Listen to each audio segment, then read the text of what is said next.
کیا آپ جانتے ہیں ریسرچ یہ کہتی ہے کہ جو انسان اکیلا ہوتا ہے وہ جلد مر جاتا ہے۔ ریسرچ یہ کہتی ہے کہ جن لوگوں کے ساتھ دوست احباب ہوتے ہیں ان کی زندگی طویل ہوتی ہے۔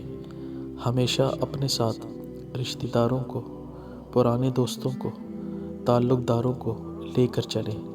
جو لوگ آئے چلتے لوگوں کو ساتھ رکھتے ہیں، وقتی چھوڑ دیتے ہیں، وہ ہمیشہ تنہا اور اکیلے رہ جاتے ہیں۔ اسی لیے حضرت مولا علی کرم اللہ وجہ الکریم نے فرمایا تھا، آپ فرماتے ہیں کہ جس کا کوئی دوست نہیں وہ غریب ہوتا ہے، اور جس کے بہت سارے دوست ہیں سمجھے وہ بہت امیر شخص ہے۔ لہٰذا اپنے حلقہ احباب میں ان لوگوں کو مت چھوڑیں جو آپ کی زندگی کے ہم سفر ہمیشہ رہے ہیں۔ میری اس ویڈیو کو لائک اور سبسکرائب کر کے مزید معلومات حاصل کریں۔